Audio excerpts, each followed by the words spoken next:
आणि खारुताईला विचारलं, सांग खारुताई, तुझी ही अवस्था कुणी केली? खारुताई सांगते, प्रभू कुणाचं नाव घ्यायचं, कुणाचं नाव घ्यायचं? ज्याने ही माझी अवस्था केली तो तुमचा आहे, तो तुमचा आहे. त्याचं नाव सांगून तुम्ही त्याला काय शिक्षा द्याल? सांग खारुताई, तू माझा जरी असला तरी तू सांगशील ती शिक्षा मी त्याला द्यायला तयार आहे.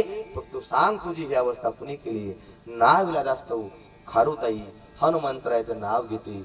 हनुमंतराय नाव उच्चारल्या उच्चारल्या भगवान प्रभू रामचंद्रांच्या समोर हनुमंतराय उभे राहतात आणि हनुमंतरायांना प्रभू विचारतात, हनुमंता, या खारुताईची ही अवस्था तुम्हीच केली का? हो प्रभू, चुकून माझा पाय तिच्या शरीरावर पडला आणि तिची ही अवस्था झाली. भगवान प्रभू रामचंद्र सांगतात, चुकून पडला म्हणून ती जिवंत राहिली. जाणून बुजून दिला असता तिचं माती म्हणून झालं असतं, ती जिवंत राहिली नसती. प्रभू विचारतात, खारुताई सांग त्या हनुमंतरायांना शिक्षा काय द्यायची? महाराज त्या खारुताईने दिलेलं उत्तर गोड उत्तर आहे महाराज. आहे का? खारुताई सांगते, प्रभू त्यांना काहीही शिक्षा द्यायची नाही, उलट त्यांचे मी आभार मानते. का? तर हनुमंतरायांसारख्या संतांचा चरण स्पर्श माझ्या शरीराला झाला. परिणाम, तुम्ही या जगाचे मालक आहात. कर्तुम अकर्तुम अन्यथा कर्तुम या तीनही शक्ती तुमच्याकडे आहे. तुम्ही या जगाचे मालक आहात. तुम्ही मला हृदयाला लावलं. दृष्टांत संपला. सिद्धांत आहे का? खारुताई म्हणजे जीव आहे, हनुमंतराय म्हणजे संत आहे.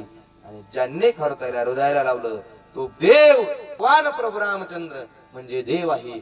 खारुताई सारख्या जीवाला त्याची प्राप्ती झाली. कुणामुळे? हो, संतांमुळे झाली. म्हणून तर भगवान परमात्म्याने सांगितले, तुम्ही संतांना अनन्यतेने शरण जा, ते तुम्हाला जन्म मरणाच्या फेऱ्यातून मुक्त करतील. महाराज, संतांचा उपकार जीवावर आहे, तसा संतांचा उपकार देव, थांबाच्या वेळेस सांगत होता, संतांचा उपकार देवावर आहे. महाराज, सुंदर प्रसंग सांगेल तुम्हाला. राम रावणाचं युद्ध झालं. सर्व वानर सेनेला घेऊन भगवान प्रभू रामचंद्र अयोध्येमध्ये आले.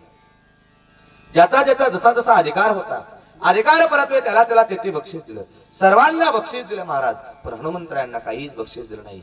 ही महाराष्ट्राला पहिल्यापासून लागलेली किडे. खऱ्याला गोळी, खोट्याला पुरणपोळी. ते खरं खातं गटकळे, खोटं बसतं पाटकुळे. पहिल्यापासून चाललंय महाराज. खऱ्याला किंमत नाही. ऐका कलीचे महिमान, असत्यासी रिजले जन, पापा देती अनुमोदन, करीती हेळन संतांची.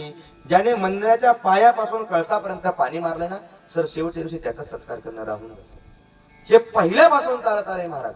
सर्वांना बक्षीस दिलं, परंतु हनुमंतरायांना काहीच बक्षीस दिलं नाही. सीता मैयाला राग आला.